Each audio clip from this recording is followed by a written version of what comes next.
म्हणजे असं म्हटलं जातं, की आपली जर वास्तू चांगली नसेल, तर आपलं सगळंच खराब होऊन जातं. अगदी आपलं भविष्यसुद्धा. ॲक्चुअली कसं असतं स्वतःचाच कुठेतरी पायात काटा रुतला, की माणूस हां, तो बरोबर. शोधतो तसंच हे काय आहे. माझ्या घराचा इतिहास इतका प्रचंड होता, की पूर्वी लोकं म्हणायची ह्या घरात वाघिणीचं दूध नाहीये, बाकी सगळं आहे. विशेष म्हणजे घरात महापुरुषांचा मृत्यू प्रचंड प्रमाणात झाला. वास्तुशास्त्र म्हटलं, की काही लोकांना हे थोतांड वाटतं. ते लोकांना मृत्यू सुद्धा आज मुहूर्तावर पाहिजे आहे. केवढं मोठं जिवंत उदाहरण आहे. तुमच्या पत्रिकेत जर घर बांधण्याचा योग नसेल आणि तुम्ही घर बांधायला काढलं, तर तुम्हाला अनेक अडचणींना सामना करावा लागतो. हे सुद्धा याच्याशीच रिलेटेड आहे. त्यामुळे ह्या सगळ्या गोष्टी एकमेकाशी कनेक्टेड असतात. तुम्ही त्या पाहिल्याच पाहिजे. माणसाच्या प्रगतीसाठी घराला कुठला कलर द्यावा? ब्रह्मस्थान हे प्रत्येक घराला व्यवस्थित असलंच पाहिजे आणि असलंच पाहिजे. बरं. तिथे लँडची एनर्जी काय ते पहिलं तपासा. त्याच्यानंतर वास्तू करा.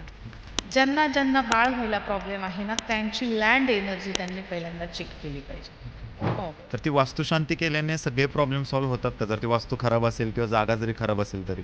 असे असंख्य उदाहरण आहेत आहे आमच्याकडे, की वास्तू केल्यानंतर काय होतं आणि वास्तू तुम्ही पाहून घेतल्यानंतर काय होतं असं. तुमचं पूल इफेक्टेड झालं का वास्तू शापित येते, वास्तू शापित आली का तुमचं घर शापित होतं. मित्रांनो, घर घेणं आणि व्यवसाय करणं हे प्रत्येक मराठी माणसाचं स्वप्न असतं आणि घर घेत असताना किंवा व्यवसायासाठी जागा घेत असताना आपण एक स्पेसिफिक मुहूर्त का बघतो? ते घेतल्यानंतर त्या वास्तूची मग शांती का करतो? ते अमुक-अमुक दिशेलाच असलं पाहिजे हा अट्टहास का असतो? अशा बऱ्याच प्रश्नांची उत्तरं आजही आपल्याला माहिती नाहीयेत. आपल्यासमोर विद्या वाबळे मॅडम बसलेल्या आहेत. वास्तू कन्सल्टंट आहेत त्या. 15 वर्षांहून जास्त त्यांना या क्षेत्रामध्ये अनुभव आहे. हजारो लोकांना त्यांनी आजपर्यंत गाईड केलेलं आहे. खरं तर वास्तुशास्त्र म्हटलं की काही लोकांना ते थोतांड वाटतं. काही लोकं म्हणतात त्याला सायंटिफिक रिझनसुद्धा आहे. अशा ना आणि अनेक प्रश्नांची उत्तरे आजही अनुत्तरित आहेत. कारण असं आपल्याला ठाम असं उत्तर किंवा ठोस असं उत्तर आजही आपल्याकडे नाहीये किंवा कुणी आपल्याला दिलेलं नाहीये. तुमच्या मनातील जे काही वास्तुशास्त्रा रिलेटेड जे काही प्रश्न असतील, म्हणजे असं म्हटलं जातं, की आपली जर वास्तू चांगली नसेल, तर आपलं सगळंच खराब होऊन जातं. अगदी आपलं भविष्यसुद्धा. असे सुद्धा बरेच प्रश्न सगळ्यांना पडलेले असतात. अशा सगळ्या प्रश्नांची उत्तरं देण्यासाठी मॅडम आपल्याकडे आज आलेले आहेत. नमस्कार मॅम. द रोहित पाटील नमस्कार. शोमध्ये मी तुमचं पुन्हा एकदा खूप स्वागत करतो. Thank sir. काही नमस्कार. दिवसांपूर्वीच तुम्ही आलात. एक पॉझिटिव्ह एनर्जी घेऊन हां. आला होतात. हां. तेव्हा खूप बरं वाटलं. आज तुम्ही वास्तुशास्त्राबद्दल बोलणार आहात. हो. सुरुवातीला आमच्या ऑडियन्सला तुमची ओळख सांगा. तुम्ही वास्तू कन्सल्टंट म्हणून गेली 15 वर्षांहून जास्त काळ काम करताय. होय. हजारो लोकांना तुम्ही मार्गदर्शन केलेलं आहे. या क्षेत्रामध्ये कसं यावंसं वाटलं? का यावंसं वाटलं? आणि तुमच्या अनुभवाबद्दल थोडंसं आम्हाला सांगा? नमस्कार, मी सौ विद्या सुशील वाबळे, वास्तू कन्सल्टंट. आता पूर्ण महाराष्ट्र मला कुळनिमोलॉजिस्ट म्हणून ओळखतं. बरोबर. हां, हां. विद्या वाबळे माझं आणि सेकंड पार्ट म्हणजे आपण वास्तू कन्सल्टंट पण आहोत आणि कुळाची ही स्पेशालिटी आहे आपली. हं, हं, तर हं. आज आपण वास्तूचा पॉडकास्ट करतोय, तर मी तुम्हाला थोडंसं सांगू इच्छिते, की मी म्हणजे ह्या क्षेत्रामध्ये मी कशी आली. बरोबर. ॲक्चुअली कसं असतं स्वतःचाच कुठेतरी पायात काटा रुतला, की माणूस अ, अ, हां, तो बरोबर. शोधतो तसंच हे काय आहे. की माझ्या अवतीभोवती अशा काही घटना झाल्या होत्या वास्तूच्या हं, रिलेटेड असतील, हं. फॅमिलीच्या रिलेटेड असतील, की मी खूप लोकांना म्हणजे माझं स्वतःच्या घरामध्ये पूर्वीचं माझं 2 मजली माडीचं घर आहे. बरं. पूर्वी गावाकडं पाटलांची घरं म्हटली का कडप्प्याची माडी आणि बरोबर. त्याच्यामध्ये बळद वगैरे असं असायचं. तर मी एक गोष्ट सांगते, की म्हणजे जे लोकं मला ओळखतात, जे माझ्या फॅमिलीची हिस्ट्री सांगतात, हं, हं. तर ज्यांना माझ्या फॅमिलीची हिस्ट्री माहिती आहे, त्यांना माहिती आहे माझं घर कसं आहे किंवा काय. तर एक गावाकडं आमची शेतकरी कुटुंबातले आम्ही होतो. म्हणजे 2000 च्या साली माझं लग्न झालं. त्याच्यानंतर एक साधारणतः 2 एक 3 एक वर्षानंतर आम्हाला आमच्या लाईफमध्ये खूप बॅड पॅच आला. ओके. बॅड पॅच आला तर का? तर त्यावेळेस एवढं वास्तुशास्त्र प्रचलित नव्हतं सर. म्हणजे हं, हं, हं. खरंचच नव्हतं. कारण आत्ता तर YouTubeचा जमाना आहे, पॉडकास्टचं माध्यम आहे, YouTubeचं सोशल मीडियाचं खूप मोठं माध्यम आहे. त्यामुळे आपल्याला आता काय वाटतं, की सगळ्या अनेक गोष्टी आपण मिळतात आहे. बरोबर. इझी सोशल मीडियावरती मिळतात आहे. त्यावेळेस असं नव्हतं. तर माझ्या घराची अशी हिस्ट्री होती, की मला सासरे 4 होते हं. आणि माझे दीर वगैरे भाया आपल्याकडे मराठी शब्दात भाया, दीर म्हणतात, ते आम्ही 4 जण होतो. हं, हं. तर आमचं पूर्वीचं असं जवळ-जवळ 5 खण प्लस पडवी असं घर होतं आणि त्या घरामध्ये मधी बळद होतं. म्हणजे ब्रह्मस्थानात बळद होतं. आता जे लोकं जे वास्तुशास्त्र जाणतात, ते आत्ता सांगू शकतात, की काय होतं. म्हणजे तुम्हाला मी सांगते, माझ्याकडे आता समजतंय, की मी ह्या स्टेजला आल्यानंतर, हं, की हं. किती वाईट अवस्था होती. कदाचित मी त्यावेळेस हे सगळं करू शकले असते, तर माझी खूप घरातली माणसं राहिली असती. म्हणजे ती जी खंत आहे, ती खंत आज आपल्याला भरून नाही काढता येणार किंवा त्याचं आपण निरसन नाही करू शकत. पश्चिमेला खूप मोठा स्लोप होता. पश्चिमेला माझ्याकडून उतार होता. दक्षिणेलाही माझ्याकडं प्रचंड हं, हं, उतार हं, हं. होता. बरं, तिन्ही बाजूचे स्लोप असलेलं घर हे वैदिक शास्त्राप्रमाणे, वास्तुशास्त्राप्रमाणे खूप निगेटिव्ह मानलं जातं. हं, हं, हं, हं. प्रत्येक घराचा एक स्लोप एक कारण दर्शवतो. कडिप्पाचं घर असल्यामुळे पूर्वीची अशी लोकं म्हणायची धान्याची चोरी व्हायची. तर 1900च माझ्या सासूच्या वडिलांनी त्यांना ते घर बांधून दिलं. तर 1976 साली त्यांना त्यांच्या वडिलांनी ते घर बांधून दिलं होतं. त्या घरामध्ये ब्रह्मस्थानावरती बळद होतं. हं. बळद म्हणजे याचा अर्थ असा आहे, की तुम्हाला धान्याची कोठी म्हणजे तुम्ही तिथं धान्य खूप साठा ठेवू शकता. त्या धान्याच्या कोठीमध्ये तुम्ही म्हणजे जे केलेलं त्याला बळद असं म्हटलं जातं. हं, हं. प्रचंड धान्याचा साठा राहतो म्हणजे कमीत कमी 20 ते 25 पोती तिथे हं, तुम्ही हं. स्टोअर केलं जातं. आता जर ब्रह्मस्थानावर आहे, तर हं, तुम्ही हं. इमॅजिन करू शकता, की काय होणार आहे. बरोबर. तर माझं घर थोडं राजकारणी होतं. मग त्यांच्या पिढीतलं, माझ्या सासूच्या पिढीतले माझे 2 नंबरचे सासरे हे कॅन्सरनी वारले. ओके. त्याच्यानंतर 1993 साली माझे सासरे नगरसेवक होते, सगळ्यात लहाने सासरे. त्यांची मर्डर झाली. सगळे महाराष्ट्र हं. जाणतं. म्हणजे काय त्यांचा तो राजकीय हे असेल, हं, हं. तर त्यांची ती मर्डर झाली. एवढे 2 आघाती मृत्यू पहिल्या पिढीत झाले. त्याच्यानंतर दुसरी पिढी म्हणजे माझ्या मिस्टरांची, माझ्या दिरांची यांची पिढी. हं. एक मोठं जेन्युइन कारण होतं. त्याच्यात माझ्या माझ्या सगळ्यात मोठ्या जावा किंवा माझे जे दीर होते त्यांची लग्न लवकर झाली. हं. ऑब्व्हियसली माझ्या सगळ्यात मोठ्या दीरांना जे की वयाच्या अवघ्या 32व्या वर्षी शुगर डिटेक्ट झाली. ओके. मग तेवढ्याच काळामध्ये माझ्या सासऱ्यांना पॅरालाईज झाला. हं. आणि सगळ्यात मेन म्हणजे माझे 2 नंबरचे दीर हे सगळ्यात टॅलेंट व्यक्तिमत्व म्हणून आमच्या गावात शेतकरी याच्यातलं ओळखलं जायचं. तर त्यांचं सुद्धा इतकी वाताहत झाली, तर त्यांचा तो एक परिणाम म्हणजे वास्तू काय करू शकते, मी याच्यात कशी आली, तर हे आपल्या ऑडियन्सला समजलं पाहिजे. कारण हा जिवंत उदाहरण आहे. हे काही स्वतःबद्दल माणूस कधीही काही करू शकत नाही. इतकं जेन्युइन असतं. लोकांना ते थोटांड वाटतं म्हणून हे उदाहरण सांगणं मी माझं स्वतःचंच सांगते. बरोबर. असं. तर मग त्यांना 35व्या वर्षी शुगर झाली. ते 52व्या वर्षी एक्सपायर झाले त्याच घरातनं. कारण ते घर आजही आहे. माझ्या घराचा इतिहास इतका प्रचंड होता, की पूर्वी लोकं म्हणायची, "ह्या घरात वाघिणीचं दूध नाहीये, बाकी सगळं आहे." हं, हं, म्हणजे हं. फक्त एवढंच, इतकं प्रचंड, इतकं वैभव, इतकं धनवान, गावातलं सगळ्यात मोठं व्यक्तिमत्व होतं. माझं लग्न झाल्यानंतर मला असं वाटायचं नेहमी-नेहमी, इथं प्रगती का होत नाहीये, इथे प्रगती का होत नाही, एवढे टॅलेंट आहे, निर्व्यसनी लोकं इथे राहतायत. शेती एवढी आमची बागायती शेती जवळ-जवळ 30-35 एकर बागायती क्षेत्र होतं. पण वर्षाकाठी तिथे ₹2,00,000 सुद्धा उत्पन्न होत नव्हतं. एवढं सगळं पाण्याशी विहीर आमचा जुन्नर तालुका हा समृद्ध तालुका मानला जातो. 5 धरण आणि हेच आमचा समृद्ध तालुका आहे. तरी पण हे होत नव्हतं. नंतर अशा काही गोष्टी घडल्या 2007 साली मी स्वतः शोधायला सुरुवात केली. पण फॅमिली कुटुंब असल्यामुळे कधीही कुणी ते मानलं नाही. हं, हं. मी थोडंसं बाजूला जाऊन राहिले. माझी प्रगती होत गेली. त्याच्यानंतर मग त्या घराने काय दिलं वाईट आणि म्हणून मी वास्तुशास्त्र 100% का फॉलो करते. 1900 आपल्या 1900 घराच्या खाली असं असायचं 1900 म्हणजे 2000 पर्यंत, हं, हं. की लोकं वास्तुशास्त्राला एवढं घेत नव्हते. पूर्वीची लोकं काय म्हणायची, "फक्त आडा बघा आणि चालू द्या. म्हणजे पुढचं तुमचं वास्तुशास्त्र फॉलो घेऊया." पण त्या घरामध्ये माझे सगळ्यात मोठे भाई 52व्या वर्षी गेले. हं, त्याच्यानंतर 2013 साली माझ्या 2 नंबरच्या दीरांची त्यांनी सुसाईड केलं. हं, हं. त्याच घरामधून. आणि त्याच घरानंतर का केलं आता ही हिस्ट्री फार वेगळी असते. पण वास्तुशास्त्र चुकीचं असल्यानंतर काय होतं? आणि त्याच्यानंतर आता 2018 साली ते 2022 सालापर्यंत ते घर म्हणजे सगळ्यांनी सोडल्यामुळं सगळे समृद्ध झालेत सर. ओके. 100% समृद्ध झालेत. त्यामुळं तिथे काय चूक होती आणि मी वास्तुशास्त्राची म्हणजे वास्तुशास्त्राचं कन्सल्टेशन करायला कशी लागली किंवा मी का शिकले? आता हे का होत होतं? त्यावेळेस काही कोर्स हे काही माध्यमच नव्हतं. तर मी त्यावेळेस पुण्याला आली होती 2007 साली. माझं अंकशास्त्राचं खूप मोठं माझं त्यावेळेस माझ्या करिअरचं अंकशास्त्राचं किंवा कुळाचा हं, मी हं, हं. अभ्यास करत होते. ह्याच काही कारणांमुळे. म्हणजे हे रिलेटेड होतं तर त्याच काही कारणांमुळे मी तो अभ्यास करत होते. माझ्या मी इथे आप्पा बळवंत चौकामध्ये आली, तर माझ्या हाताला विश्वकर्मा चालीसाचं एक पुस्तक लागलं. त्याच्यामध्ये पूर्ण पूर्ण लिहिलेलं आहे, की वास्तुशास्त्र काय असतं ओके. आणि त्यानंतर माणसा हा ग्रंथ आहे. तो पण इतका प्रचलित ग्रंथ आहे, की त्याच्यामध्ये मुळात वास्तूचीच उत्पत्ती का होते, हे त्याच्यात सांगितलं जातं. तर तेव्हा आपलं हे वास्तू कन्सल्टेशन करणं आणि प्रत्यक्षात फॉलोअप घेणं, हं, ही हं. खूप मोठी गोष्ट आहे सर. बरोबर. कारण एखाद्याला तुम्ही वास्तू कन्सल्टेशन करू शकता, पण त्या जातकाने वास्तूचा फॉलोअप घेतला तर ते दोन्हींचा मिलाप होऊन वास्तू तयार होते. ही खूप मोठी मिथ आहे. येस. तर त्या काळात म्हणजे एवढी नुकसान झाल्यानंतर मग मी थोडं वास्तूचं शिकायला लागली. आम्ही ते घर सोडलं. हं, हं, हं. आम्ही ते घर सोडल्यानंतर आमची सगळ्यांची, माझ्या राहिलेल्या सगळ्या म्हणजे माझे जे दीर असेल, माझे पोरं असतील, सगळ्यांची पोरांची थोडी प्रगती व्हायला लागली.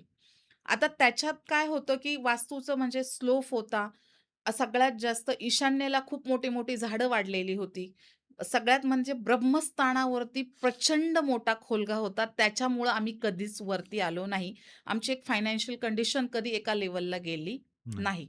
विशेष म्हणजे घरात महापुरुषांचा मृत्यू प्रचंड प्रमाणात झाला. नाना प्रकारचे कुणाचे लिव्हर डॅमेज होणं किंवा कुणाचं किडनी डॅमेज होणं, हे सगळे सारखे प्रकार घडले म्हणून मी या वास्तूमध्ये आले. आता तिथे राहतंय का कोणी? आता तिथे कोणच नाही राहत आहे. ओके. पण हा असा प्रवास आहे. बरोबर. असा प्रवास म्हणून मी ह्या वास्तूमध्ये झाला आली आहे. आहे. असं. नाही, खूप छान सांगितलत तुम्ही. हां. कारण जेव्हा माणूस स्वतःचे अनुभव जेव्हा हो. सांगतो, तेव्हा विश्वास ठेवणं गरजेचंच गरजेचं असतं. असतं आणि जिवंत उदाहरण जी लोकं मला येस. ओळखतात, त्यांना सगळ्यांना माहिती आहे, की हे असले ओके. प्रकार झालेले आहेत. हो. नाही, आपल्या मराठीमध्ये खूप छान म्हण आहे, हं. "पुढच्याच ठेस मागचा शहाणा." हो. ओके. हो. आता जसं तुम्ही सांगितलत, की हं. तुमच्या बाबतीमध्ये हे असं-असं घडलं आणि तुमच्या घरातल्यामधल्या लोकांची सडनली डेथ होणं हं. वगैरे किंवा प्रगती थांबणं आणि जेव्हा तुम्ही ती वास्तू सोडली, हां, हां. तेव्हा खऱ्या अर्थाने प्रगती व्हायला हो, सुरुवात हो, झाली. हो. आता असं सेम उदाहरण प्रत्येक गावामध्ये एक तरी असतंच. पण असतं. लोकांना समजत नाही, की हे कशामुळे होतं. हो. खरं तर मला माझ्या ऑडियन्सला सांगावसं वाटेल, की जसं की मॅमनी त्यांचा स्वतःचा अनुभव सांगितला, असं आपल्या आजूबाजूला सुद्धा अशी बरीच उदाहरणं असतात, गावाकडे राहणारे खास करून लोकं असतील. त्यांनी हा पॉडकास्ट पूर्ण बघावा. तुमच्या बऱ्याच प्रश्नांची उत्तरं तुम्हाला आज मिळून जातील. वास्तुशास्त्र म्हटलं, की हं, काही लोकांना हे थोतांड वाटतं. हं. तर काही जे शिकलेले लोक आहेत त्यांना वाटतं, की ह्याला काहीतरी वैज्ञानिक आधार आहे. हो. मग एक काउंटर क्वेशन विचारला जातो, की पूर्वी तर लोक अश्मयुगीन कालामध्ये अगदी म्हणजे कसेही राहत होते, कुठेही राहत होते. ना काही जागा बघत होते, ना अंगावरती कपडे असायचे. हं. मग हे वास्तुशास्त्राचा इतिहास काय सांगतो? हे कधीपासून वास्तुशास्त्र आहे? ॲक्चुअली कसं आहे सर, ब्रह्मा, विष्णू, महेश यांनी आपल्या ब्रह्मांडाची उत्पत्ती केली. बरोबर. दत्त महाराजांनी त्यांच्यावर आदेश केला. ह्या तिघांनी त्याची ब्रह्मांडाची उत्पत्ती केली. महेशांकडं सगळं हं. तारण होतं. म्हणजे महादेव तारणहार्ता आहेत आपल्या पूर्ण सृष्टीचे. ब्रह्मा आणि विष्णू, विष्णूंचा पुत्र हा विश्वकर्मा. विष्णूंनी त्यांना विश्वकर्माला सांगितलं का तुम्हाला सृष्टीचं निर्माण करायचंय. मग सृष्टीचं निर्माण करायचंय तर ते कुठल्यातरी चौकटीत बसलं पाहिजे. म्हणून हे विश्वकर्मा ग्रंथ एकदा वाचा. आपल्या सगळ्या सनातनी हिंदू बरोबर. धर्मावाल्यांनी सगळं एकदा वाचलं पाहिजे. जे की अथर्ववेदामध्ये, ऋग्वेदामध्ये याचा थोडं प्रत्येक चारही वेदांमध्ये त्याचा उल्लेख आहे. जेव्हा सामवेदामध्ये किंवा अथर्ववेद, ऋग्वेद आणि हे जे वेद आहेत, 4 वेद आपले, ह्या 4 वेदांमध्ये जेव्हा विश्वकर्म ग्रंथ किंवा जेव्हा विष्णूंनी सांगितलेले जे ग्रंथ आहेत, भृगु नाडी संहिता आहे. भृगु नाडी संहितामध्ये पण बऱ्यापैकी तुम्हाला या वास्तूची ठेवण कशी असावी, वास्तूचे परिणाम काय दिसून येतील किंवा वास्तू ही जिवंत कशी होते, हं, हं. वास्तूचं एनर्जी कशी होते, ह्या ग्रंथांमध्ये लिहिलेलं आहे. जे लोकं आता ह्याला थोटांड म्हणतात, त्यांना आपण काहीच करू शकत नाही. पण बरोबर. तरीसुद्धा पृथ्वीवरती जे 5 पंचमहाभूत आहेत, म्हणजे 5 देवता आहेत, हं, जे हं, की हं. पंचतत्व आहेत, जे रोज पृथ्वी तलावर येतात ते. अर्थ एलिमेंट आहे. तुम्ही सांगता वायू आहे, अग्नी आहे, आकाश आहे. हे जे आहे, सूर्यदेवता आहे. हे जे तत्व आहेत, त्यानेच तर पृथ्वी बनली आहे ना. बरोबर. आम्ही तर ते पंचमहाभूतांनीच बनलेलो आहे. म्हणजे पंचतत्वांनीच बनलेलो आहोत. पंचतत्व म्हणूया. पंचतत्वांनीच बॉडी बनलेली आहे. हे सुद्धा एक वास्तूच आहे की. ही सुद्धा आपली एक बॉडी, एक आपला देह सुद्धा वास्तूच आहे. मग ह्याला थोतांड म्हणताय का तुम्ही? मग तुमचं हे काहीतरी कानाला कुठेतरी काहीतरी बधीर झाला की का डॉक्टर पाहता? कुठे हं, नागातनं हं. म्हणजे सर्दी झाली तर का पाहता? बरोबर. जेव्हा तुमचं वायू तत्व बिघडतं तेव्हा तुम्हाला सर्दी होते. बरोबर. जेव्हा तुमचं अग्नितत्व बिघडतं तेव्हा पोट दुखतं. तुमचं जठर-अग्नी मंदावली की तुमचं पोटात दुखायला त्रास होतो. जेव्हा तुमचं आकाश म्हणजे फ्लेश जेव्हा हे होतं तेव्हा डोकं दुखतं, हेड दुखतं, जे काय आहे ते. मग हे तर तुमच्या तुमची बॉडी तर तुमचं पंचतत्वच आहेत ना, पंचतत्वाचं एक शरीर म्हणजे एक वास्तूच आहे. बरोबर. आणि हां. तेच तुम्ही ह्या ब्रह्मांडामध्येच हे करताय, जे म्हणजे रोज अनुभवताय, जिवंत आहे. तर तुम्ही त्याला थोटांड म्हणूच शकत नाही. मग राहिला प्रश्न आता याचा सगळ्याचा, की तुम्ही मुहूर्त पाहून सगळ्या गोष्टी करता. हां, आता येणार तर आहे. मी तिकडे येणार आहे. हो, हो. अच्छा. मग तुम्ही मला सांगा, सगळं आता हल्ली मुलाला जन्म देण्यापासून तर मृत्यूपर्यंत मुहूर्त पाहिला जातो. बरोबर. म्हणजे मी तुम्हाला एक याची गोष्ट सांगते सर, म्हणजे याचं दुःख मानावं का हसावं की रडावं, सगळ्यात जिवंत उदाहरण आहे. एक 10 दिवसापूर्वी माझ्या ऑफिसला एक व्यक्ती आलेला. बरं. त्या व्यक्तीने काय डेट काढायला माझ्याकडे यावी, का हां. आम्हाला आमच्या एक अमुक-अमुक व्यक्तीचं हे काढायचंय. म्हणजे काय त्याला ते आय-सी-यूमध्ये हे करतात आणि ते हे काढायचं. काय त्याला बोलतात? आयुष्यामधून बाहेर घ्यायचं आहे. हां, आय-सी-यूमधून बाहेर घ्यायचं आहे. ओके. डॉक्टरांनी सांगितलं आता याचं काही होऊ शकत नाही. पण त्यांचा मृत्यू दिवस हा चांगला यावा त्या दिवशी सांगा. मी आता तुम्ही मला सांगा म्हणजे लोकांना मृत्यू सुद्धा आज मुहूर्तावर पाहिजे आहे. मुहूर्तावर केवढं पाहिजे. मोठं जिवंत उदाहरण आहे. व्हेंटिलेटरवरून व्यक्ती काढायचा आहे. व्हेंटिलेटर त्याचं काढल्यानंतर तो माणूस कधी मरणार आहे, हे जर सांगणारं शास्त्र जर तयार झालं असतं, तर मग ह्या सगळ्या गोष्टींचं काही मिथच असतं की. बरोबर. तुम्ही मला सांगा, आजपर्यंत आपण ऐकत होतो की मुलाला जन्म द्यायचा आहे, तर तुम्ही अंकशास्त्राप्रमाणे तुम्ही डेट काढा. हं. तुम्ही याच्या ज्योतिषशास्त्राप्रमाणे डेट काढा. पण आज लोकांना मृत्यूची डेट सुद्धा काढावी लागते, याच्यासारखं दुर्भाग्य नाहीये. याच्यावर तुम्ही काय बोलू शकाल? आणि लोकं एकीकडे काय म्हणतायत, की हे सगळं थोटांड आहे. मग आता तुम्ही मला सांगा, हे थोटांड मांडायचंय, की लोकांना ज्यांना बोलून ते सगळं घालवायचंय, यांच्याकडे तुम्ही मानलं पाहिजे, असं. बरोबर, बरोबर. ह्या 2 गोष्टी आहेत. मित्रांनो, महाराष्ट्राचं आराध्य दैवत म्हणजे आपले सर्वांचे छत्रपती शिवाजी महाराज. खरं तर महाराजांबद्दल आपल्याला खूप सारा आदर आहे. छत्रपती शिवाजी महाराजांनी सुद्धा त्यांच्या काळामध्ये जेवढ्या वास्तू बांधलेल्या आहेत, त्यासुद्धा शास्त्रानुसार बांधलेल्या आहेत. जर एवढे मोठे महापुरुष जर शास्त्र बघत असतील आणि शास्त्रानुसार जर एखादी वास्तू जर बांधत असतील, तर मात्र मग आपल्याला डोळे झाकून अशा गोष्टींवरती विश्वास ठेवावा लागतो. माना अगर न माना, पण आपल्याला विश्वास ठेवावाच लागेल. मग आता सामान्य माणसांच्या मनामधले मला तुम्हाला काही प्रश्न विचारायचे हो, आहेत. सर. घर घेणं हे प्रत्येकाचं स्वप्न असतं. हो. घर घेताना बरेच मिथ असतात, की एक चांगली डेट बघा, एक चांगली हं, जागा बघा. म्हणजे जागा बघताना पण बऱ्याच गोष्टी असतात. हं. तर समजा आता मी आहे, मला एखादं घर घ्यायचं आहे. तर घराची स्पेसिफिक दिशा, जी आपण हो. मुख्य दरवाजाची दिशा म्हणतो, ती दिशा कुठल्या बाजूला ते मुख्य दरवाजा असला पाहिजे, असं तुम्हाला वाटतं? जेव्हा कसं असतं सर, हं, सगळ्यात मेन म्हणजे की आपले 32 पदं आहेत आणि 45 देवता आहेत. हं. यापैकी 5 जे म्हणजे 5 पदं आहेत, त्यामध्ये तुम्ही घर बांधलं तर अत्यंत शुभ आहे. बरं. जर उत्तरेला 2 पदं बसतात, पूर्वेला 1 पद बसतं, साऊथच्या आणि पूर्वेच्या आणि साऊथच्या मध्ये 1 पद बसतं आणि इकडे वेस्टला 2 हं, पदं बसतात. तर ही 5 पदामध्ये जर तुम्ही घर बांधलं, तर अत्यंत शुभदायी आणि अत्यंत लाभदायी हे घर असू शकतं. हं. असं आहे. पण त्याच्यामध्ये आता काही लोकांचं मिथ आहे, प्रत्येक दिशेला, प्रत्येक 8ही दिशा तुम्हाला यश प्राप्त करते, तुम्हाला करोडपती बनवू शकते. पण तुमच्या कुंडलीनुसार, हं, तुमच्या घरातल्या एनर्जीनुसार, त्या वास्तूच्या लँड एनर्जीनुसार तुम्ही हं. घराचे दरवाजे, घरात तुमचे दरवाजे बांधणं किंवा तो दरवाजा तो कुठल्या पदात घेणं हे तुम्ही ठरवलं पाहिजे. ओके. ही एक हं, गोष्ट आहे. बरं, लाल किताब काय सांगतं, की जसं ज्योतिषशास्त्राप्रमाणे एखाद्या प्रत्येक गोष्टीला एक मुहूर्त आहे. लग्नाचं आता आपण एखाद्या मुलाचं लग्न करायचंय, तर हं. आपण त्या लग्न करत असताना याला गुरु आहे का? कितवा गुरु चाललाय?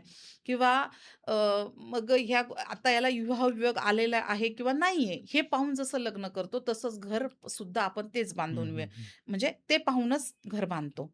त्याचं कारण असं असतं, तुमच्या पत्रिकेत जर घर बांधण्याचा योग नसेल आणि तुम्ही घर बांधायला काढलं, हं. तर तुम्हाला अनेक अडचणींना सामना करावा लागतो. ओके. आणि जर लाल किताब सांगतं, की हं, जर तुमचा जर प्रथम भाव किंवा अष्टम भाव जर हं, खराब असेल हं. आणि तुम्ही घर बांधायला काढलं, तर घरातल्या कोणत्यातरी एखाद्या व्यक्तीचा मृत्यू होतो.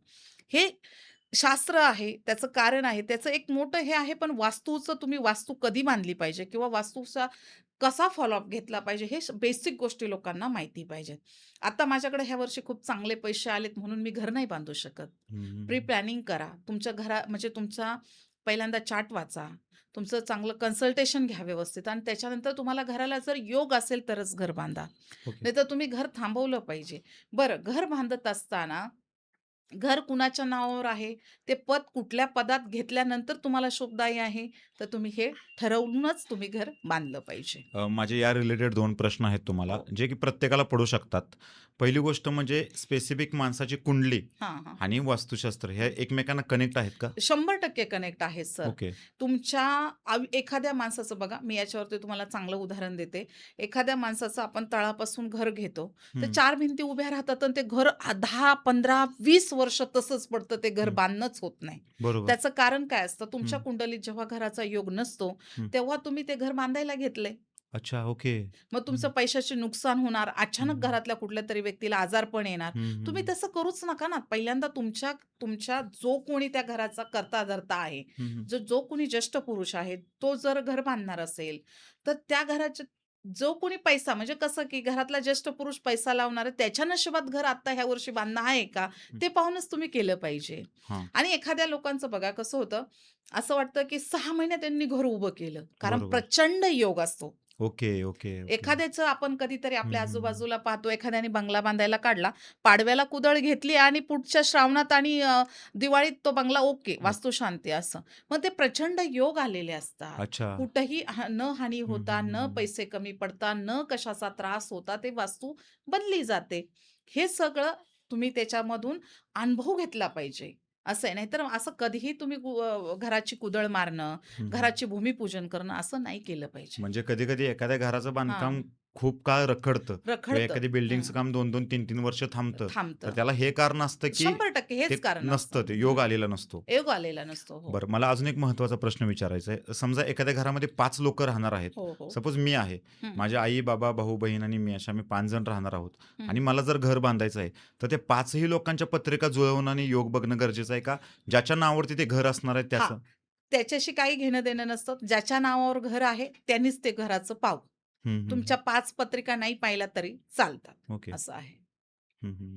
आता हे झालं घराबद्दल, हो. की आपण आता हे कमर्शियल जी प्रॉपर्टी असते, म्हणजे हो. ज्या ठिकाणी आपण व्यवसाय करणार आहे, हं. त्याच्यासाठी पण हीच थिअरी लागू होते का? 100% हीच थिअरी लागू होते. पिछाज विधीपासून. ओके. म्हणजे जे आपली बाउंडिंग असते त्याच्यात 4 विधी असतात. हं, हं. पिछाज विधी असते, हं. कर्मविधी असते, धर्मविधी अशा ह्या ज्या विधी असतात 4 विधी हं, हं. वैदिक वास्तूप्रमाणे ह्या 4 विधी असतात. हं, हं. ज्या जिथे-जिथे कमर्शियल बांधकाम असतात म्हणजे फॅक्टरी असतील किंवा कुठल्या गोष्टी जर बघा कसं होतं आता आपण हा विषय तर मी तुम्हाला नंतर सांगते. पण आपण बऱ्याचदा पाहतो, की अचानक कुठल्या ना कुठली फॅक्टरी खूप चांगली चाललेली असते 10 वर्ष, 20 वर्ष, 25 बरोबर. वर्ष. अचानक ब्रेक लागतो. का लागतो तो? कारण त्यावेळेस काही ना काही अशा गोष्टी घडलेल्या हं, असतात म्हणून हं. त्याचं आयुष्यमान कमी झालेलं असतं. बरोबर. लोकं काय म्हणतात, "मी 20 वर्ष अहो याच्यातून कोट्या रुपये म्हणजे घेतले."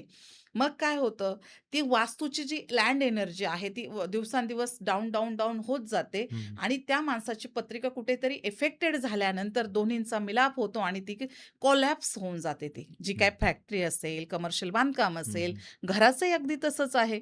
ओके. म्हणजे एखादं घर चांगलं गुण्यागोविंदाने कित्येक वर्ष नांदतं आणि अचानक त्यांच्यामध्ये काहीतरी डाउनफॉल येतात. अचानक त्यांना आजारासारखे मोठे-मोठे महाआजार होणं किंवा त्या घरातल्या ज्येष्ठ व्यक्ती जाणं, हे सुद्धा ह्याच्याशीच रिलेटेड आहे. त्यामुळे ह्या सगळ्या गोष्टी एकमेकांशी कनेक्टेड असतात. तुम्ही त्या पाहिल्याच पाहिजे. बरोबर. असं आहे. आता तुम्ही 15 वर्ष झालं वास्तू कन्सल्टंट हो. म्हणून काम करतात. अनेक लोकांना तुम्ही मार्गदर्शन केलेलं आहे. समजा एखाद्याला जर घर बांधायचं असेल आणि त्यांना जर तुमच्याकडून जर सल्ला घ्यायचा असेल, तर त्या व्यक्तीने तुमच्यापर्यंत कसं पोहोचलं पाहिजे? ॲक्चुअली कसं आहे आपलं नारायणगावला ऑफिस आहे. बरं. नारायणगावमध्ये मेन हेड ऑफिस आहे. काही दिवसातच आपण पुण्यात पण आपलं ऑफिस करत आहोत. ओके. त्यामुळे ऑनलाईन कन्सल्टेशनची पण हे आहे. पण लँड एनर्जी किंवा वास्तू हे झालं, तर ती फिजिकली हां, लँडवरती व्हिजिट द्यावी लागेल. व्हिजिटच द्यावी येस, लागते. येस. त्यासाठी तुम्ही ऑनलाईन कन्सल्टेशन पण घेऊ शकता.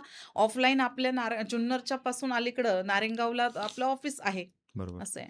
ज्यांना तिथं कोणाला वास्तू घ्यायची असेल, राहायला घर घ्यायचं असेल किंवा व्यवसायासाठी एखादं जागा घ्यायची असेल, मग ती रेंटवरती असते किंवा विकत घ्यायची असेल आणि ज्यांना ती जागा चांगली आहे की नाही किंवा ती वास्तू चांगली आहे की नाही जर बघायचं असेल, तर मॅमचे सगळे कॉन्टॅक्ट डिटेल्स आहेत. ते मी डिस्क्रिप्शनमध्ये देतोय, कमेंटमध्ये देतोय. तिथून तुम्ही नक्की मॅमशी संपर्क साधा. तुम्ही मगाशी बोलताना म्हटला, की नृसिंहवाडीला तुम्ही काहीतरी अध्यात्माचं हे करताय. हां. त्याच्याबद्दल थोडंसं सांगा? ॲक्चुअली काय आहे सर, आम्ही सगळ्यात मोठा आमच्या म्हणजे मी तर दत्तभक्त आहे. अनेक पॉडकास्टमधून माझे महाराजांचे पॉडकास्ट खूप व्हायरल गेलेले आहेत. हं, हं. तर नरसिंहवाडीमध्ये म्हणजे आता याच्या मेच्या एंडिंगला आपल्याकडे अध्यात्माचा एक क्लास आहे. पण हं, आपण हं. तो का घेतोय? तर खरं तर म्हणजे पुरुषोत्तम मास म्हणजे अधिक मास चालू होत आहे. त्यामध्ये कुठलंही केलेलं अध्यात्माचं काम हे डबल होतं. त्याची एनर्जी दुप्पट भेटते. बरं. त्यामुळं अध्यात्म से सिद्धी हा हं, एक मोठा प्रकल्प आम्ही राबवतोय. हं. अध्यात्माच्या रिलेटेड आहे. भारावून जाण्यासारखं तो 3 बरं. दिवसाचा कार्यक्रम आहे. प्रथम दिवशी आपण आपल्या कुळाची माहिती, इतर कुळाचार हं. किंवा काही त्याचे उपाय. ओके. दुसऱ्या दिवशी दत्तयागासारखा मोठा 6 तासाचा कार्यक्रम करणार आहोत. हं, हं. त्याच्यामध्ये दत्त महाराजांची साधना हं, हं, आणि हं. विष्णू याग, विष्णू सहस्रनामाचा पाठ ह्या अशा काही गोष्टी करणार आहोत. आणि तिसऱ्या दिवशी सुंदरकांडचा पाठ आणि विष्णू सहस्रनामाचा पाठ हं, हा हं. समारोपांच्या दिवशी करणार आहोत. विभिन्न प्रकारे आपण ह्या सगळ्या गोष्टी करत आहोत. सगळ्या ऑडियन्सला माझी विनंती आहे, तुम्ही त्या कार्यक्रमाचा नक्की लाभ घ्यावा. अधिक मास म्हणजेच पुरुषोत्तम मासामध्ये प्रचंड एनर्जी दुप्पट व्हावी, ह्या ब्रह्मांडातली सगळी ऊर्जा दत्त महाराजांच्या चरणी आपण हे करूया आणि आपल्या सुख, समाधान, शांती आणि ऐश्वर्याची आपण तिथे कामना करून दत्त महाराजांचरणी आपली सगळी जी सेवा आहे अर्पण करणार आहोत. त्यामुळे प्रत्येक ऑडियन्सनी माझं माझं कळकळीची विनंती आहे, तो कार्यक्रम नक्की अटेंड करा. किती तारखेला असणार आहे ते हां, सांगा? आणि दुसरी गोष्ट म्हणजे हा कार्यक्रम 21, 22, 23 मेला नरसिंहवाडीमध्ये होणार आहे. त्यामुळे ऑडियन्सनी याची खरं तर हे करून यावं. 21, 22, 23 मेला नरसेवाडी येथे अध्यात्म ते सिद्धी हा मॅमचा कार्यक्रम होणार आहे. मी सांगलीच आहे. सांगली कोल्हापूरमधून मला बरेच लोकं फॉलो करतात. माझ्या कुटुंबातले सदस्यसुद्धा आहेत. त्यांनी या कार्यक्रमाचा आवर्जून लाभ घ्या. तुमचा नक्की फायदा होईल. आता आपण थोडंसं घराच्या आतमध्ये येऊ. जसं हो, की हो. आपण वास्तूबद्दल बोललो. हॉलमध्ये आल्यानंतर बऱ्याच वेळा काय होतं, कलर थेरपी आपण ज्याला म्हणतो, की हो. कलर थेरपी जी आहे, ती कशाप्रकारे लागू होते आणि ती कशाप्रकारे असली खरं पाहिजे? तर खरं सांगू का सर, अगदी आपण एक 8 दिशा म्हटलं, तर हं, 8 दिशामध्ये आता चौरस दिशा कुठेच राहत नाहीये. बरोबर. मग चौरस दिशा आग्नेयकट असू शकते, ईशान्येकट असू शकते, वायव्यकट असू शकते, नैऋत्येकट असू शकते. हं, कुठेही अगदी उत्तरेचा कोपरा वाढलेला असतो, दक्षिण वाढलेले असते, पूर्व वाढलेले असते, हे वाढलेले असते. म्हणजे पूर्व वाढलेले असते, पश्चिम पण वाढलेले असते. हं. आपल्याला सगळ्यात महत्त्वाचं आपण ईशान्य कोपऱ्याकडनं जाऊया.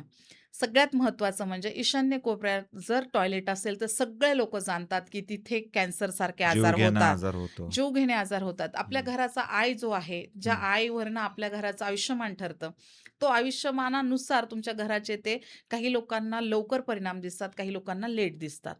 पण ईशान्येला टॉयलेट असल्यामुळं घरातल्या लोकांचं दुसरं एक त्याचं कारण पण असं आहे. ईशान्येला जर टॉयलेट आहे, तुमच्या घरात जर मोठी-मोठी मुलं लग्नाच्या कार्यात असतील, तर हं, लग्न कार्यसुद्धा व्यवस्थित होत नाही आणि महिलांना असं युरिक म्हणा हं, किंवा रक्ताच्या गाठी होणं, महिलांना तिथे जास्त जर तिथं झोपलं किंवा तिथे हं. जर हे सगळे अंघोळ केली किंवा लेट्रिनसारखे हे सगळे प्रकार तिथं केले, तर महिलांना स्त्रीरोगाकडे नेण्याचं काम ईशान्य दिशा करते. असं आणि सगळ्यात जास्त म्हणजे तर माइंड ब्लॉक होतो सगळ्या. म्हणजे तुमच्या घरात जर 100% जर पॉझिटिव्ह एनर्जी येणार असेल, तर हं, तिथं 0% डिग्रीची होऊन जाते. हं, हं, त्यामुळे ईशान्येला टॉयलेट कधीच नसावं. हं, हं. बरं मग तुम्ही तिथं काय केलं पाहिजे? जर ईशान्य असेल, तर तिथे तांब्याची तार बांधून तिथे तुम्ही कट करून टाकलं तिथे दिशा. शक्यतो तर ईशान्येच्या कुठल्याच रेमेडीला म्हणजे टॉयलेटच्या रेमेडीला कुठलीच रेमेडी नाहीये. हं, हं, म्हणजे मी हं. तर करतच नाही. कुठले वास्तुकारही करू शकत नाही. कारण 100% तुम्ही जिथं तिथं देवभूमी आहे म्हणजे देवाची जागा आहे, तिथं तुम्ही हे असं करताय म्हणजे तिथं 100% होतच नाही. हे बरोबर. याचा अर्थ होतो. आता तसंच पूर्वेकडे येऊया. पूर्वेला जर काही तुम्ही काही जर चुकीच्या गोष्टी म्हणजे जडत्व ठेवलं, तिथं हं, जर हं. तुमचं जर पूर्वेला किचन आला, तर पैशाचे ब्लॉकेज तयार होतात. परत तुम्हाला सांगते विचार ब्लॉक होतात. आपल्याला स्किन डिसीजचे प्रॉब्लेम्स होतात. परत माइंड प्रॉब्लेम्स होतात. ब्रेन स्ट्रोक सारखे स्ट्रोक येऊ शकतात. हं, असं हे वास्तूच्या ह्या रिलेटेड्स असतं.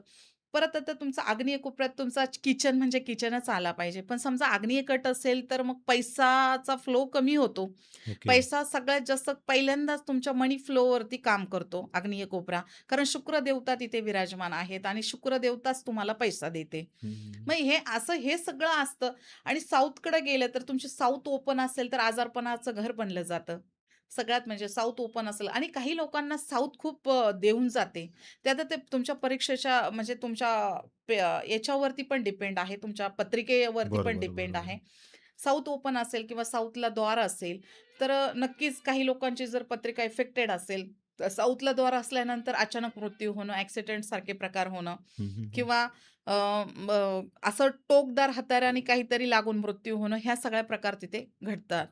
आणि त्याच्यापुढे नैऋत्येकडे तुम्ही जर गेलात, तर नैऋत्येला तर दरवाजा कधीच नसावा. यम सदनी तो दरवाजा असला, तर नैऋत्येचा डोर कधीही चांगला नाही. तिथे सगळ्यात जास्त मास्टर बेडरूम असलं पाहिजे. आपण हं, असं हं. सगळे हे बेसिक गोष्टी आहेत.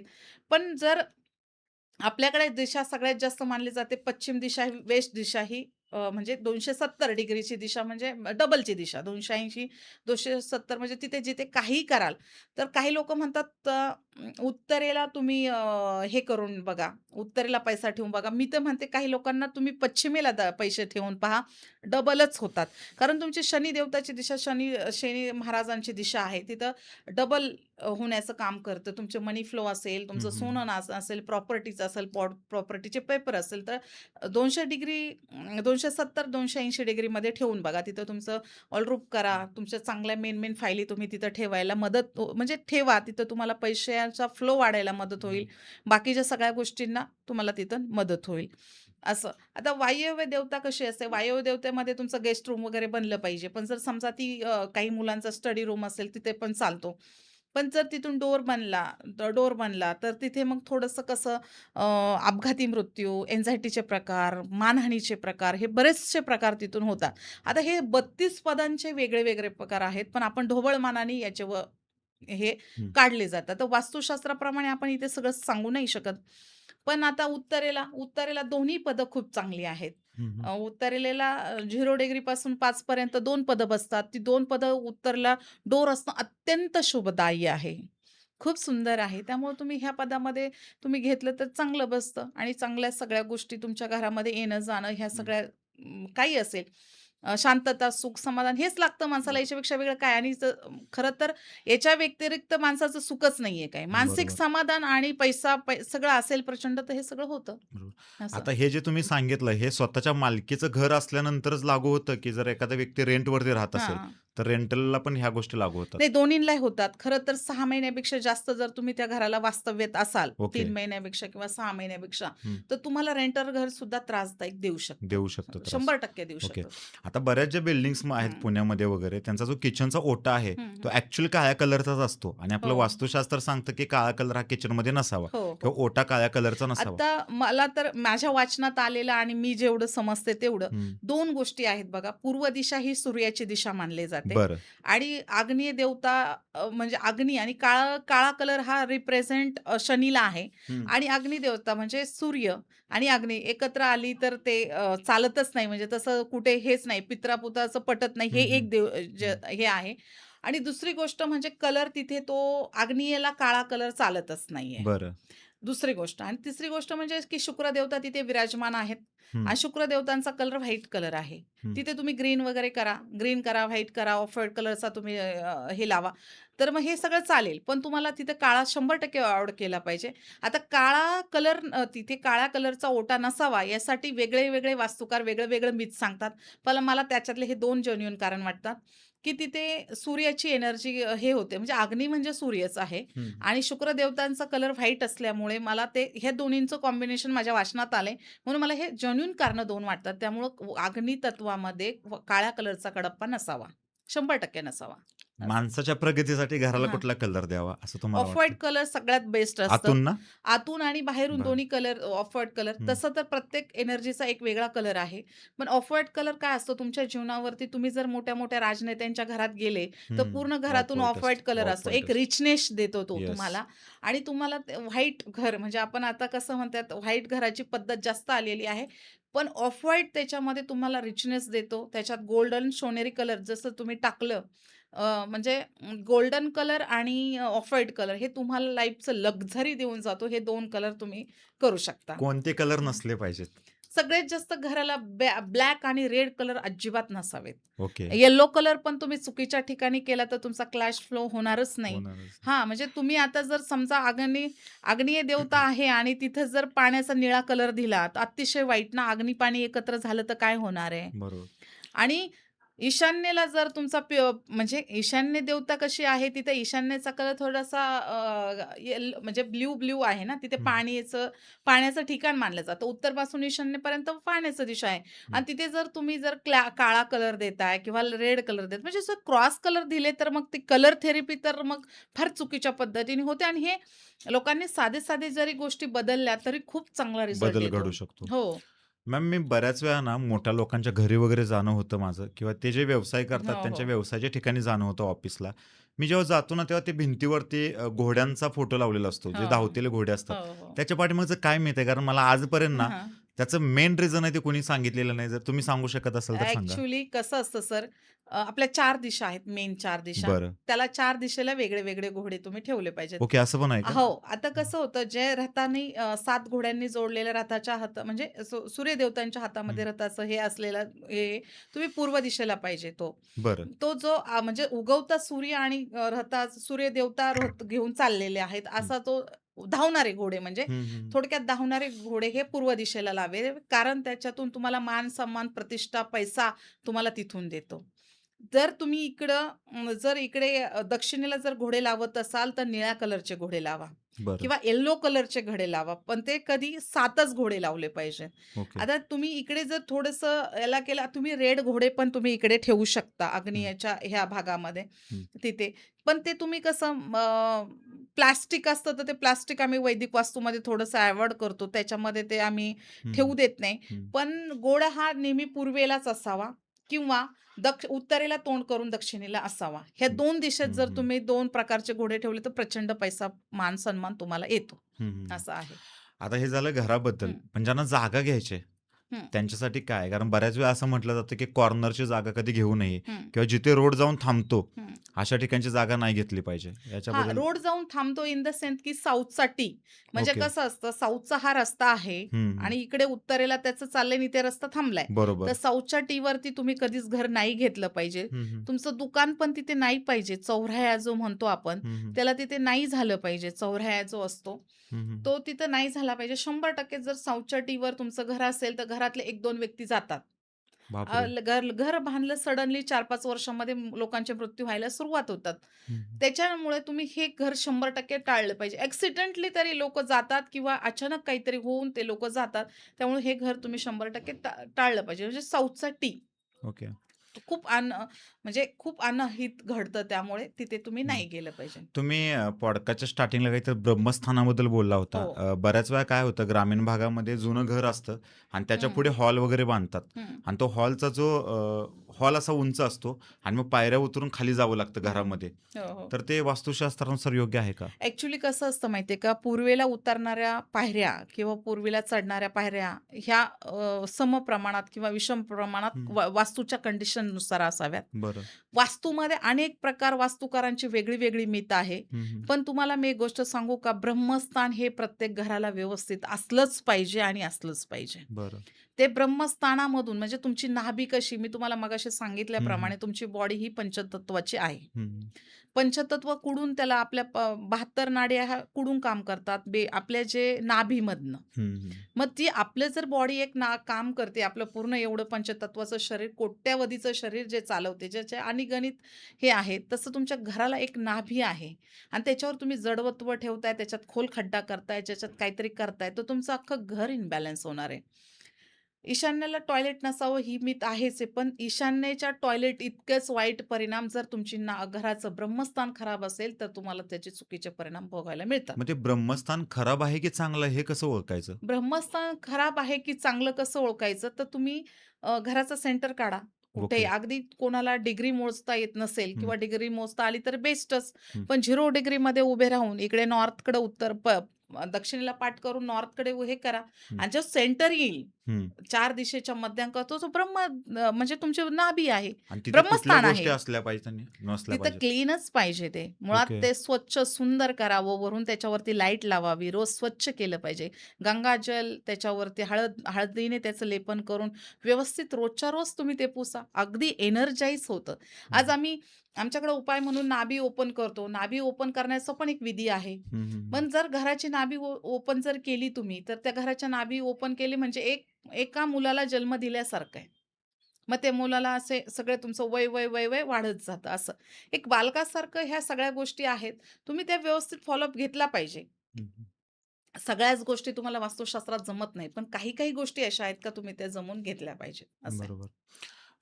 काही लोकांना खूप प्रयत्न करूनही संतती प्राप्त होत नाहीये. हो, मग हो. काही वेळा म्हटलं जातं, की तुमची वास्तू खराब असू शकते. हो, त्याच्यामुळे हो. कदाचित तुम्हाला संतती होत नाही. हं. याच्याबद्दल थोडंसं आम्हाला सांगा?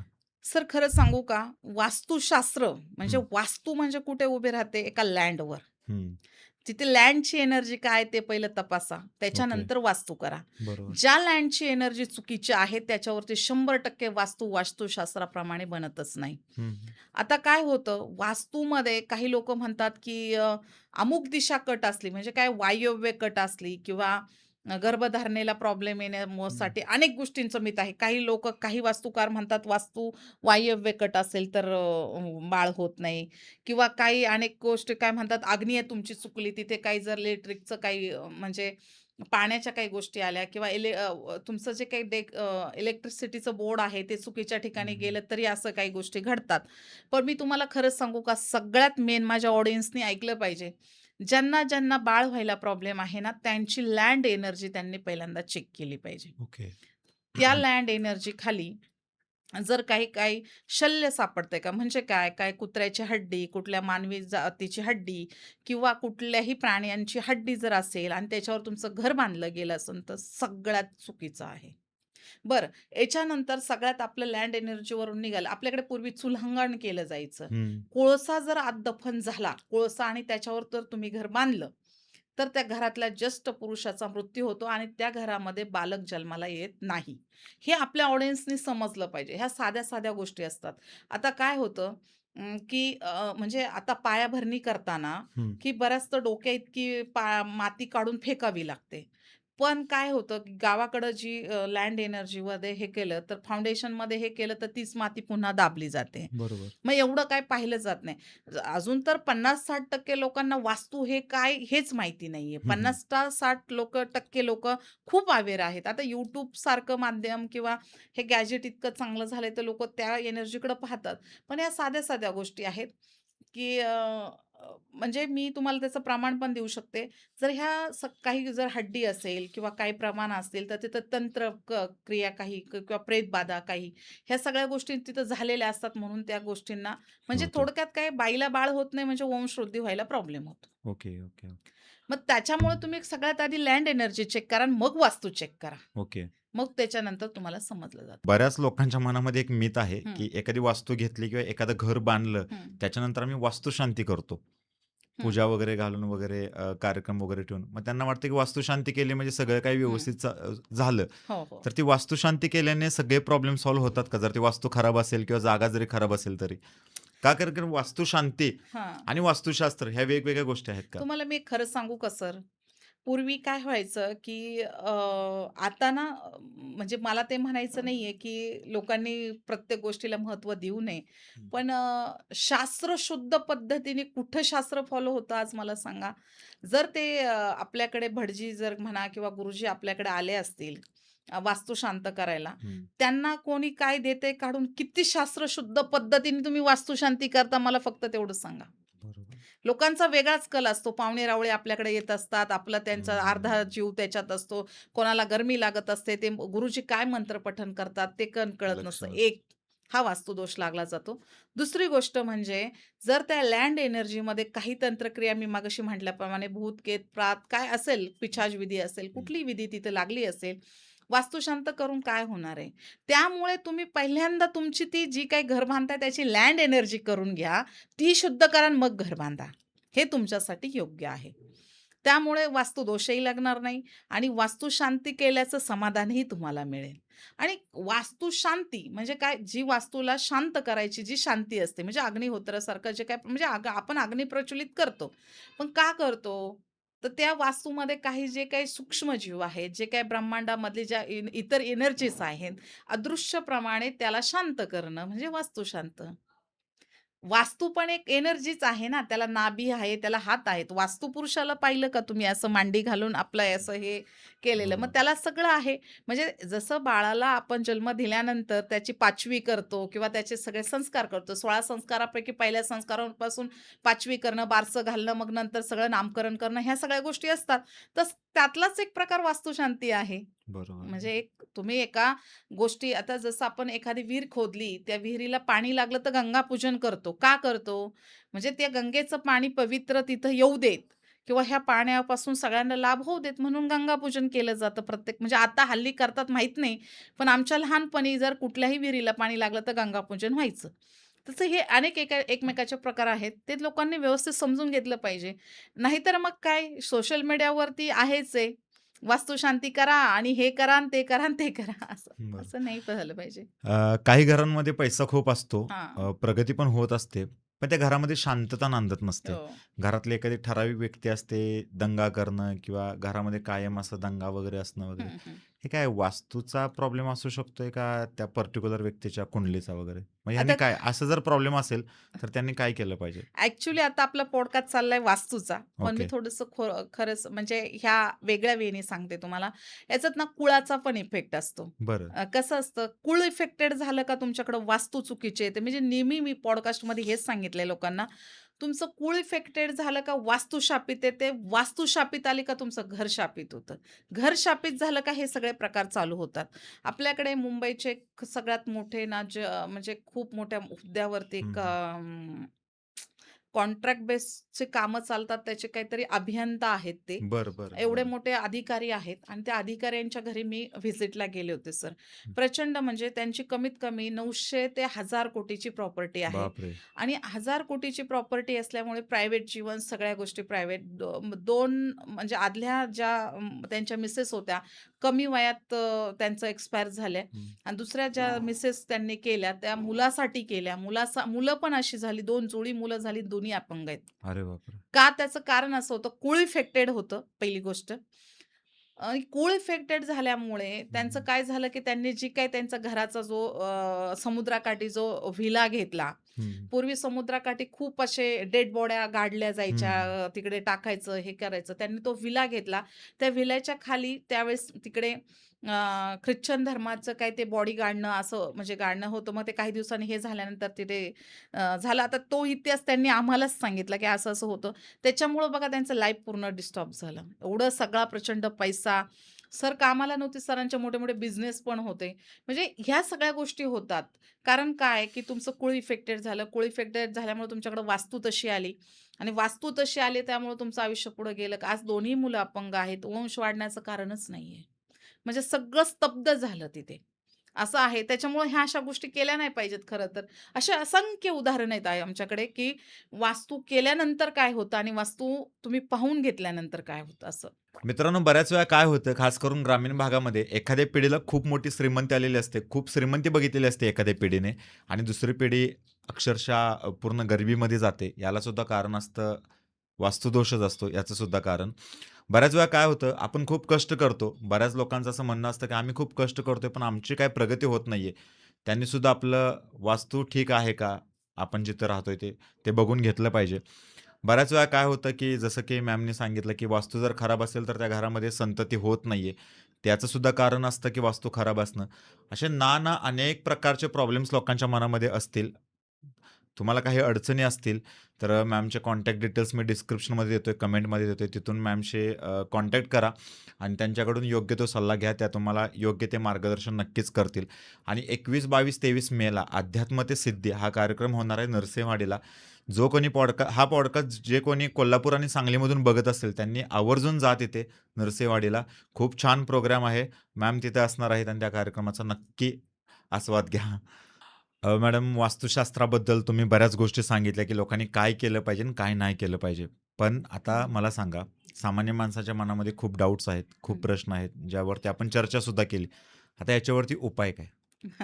सगळ्यात मेन सर जर कुणाला घर बांधायचं असेल, तर हं. वास्तूची लँड एनर्जी करून घ्या. बरं. तिथे त्या लँड एनर्जीचा आपण एक विधी करतो शिलान्यास म्हणून. तो शिलान्यास करून घ्या त्या प्लॉटचं. ओके. त्याने तुमच्या हजारो वर्ष त्याच्यावरती घर बांधलं तर तसंच राहतं, असं त्या हं, शिलान्यासचा अर्थ आहे. हं, कारण ती जी एनर्जी आपण जे एक विधिवत पद्धतीने, जशी हं. वैदिक पद्धतीने जी विधी करतो, त्याने तुमच्या लँड एनर्जी वाढते.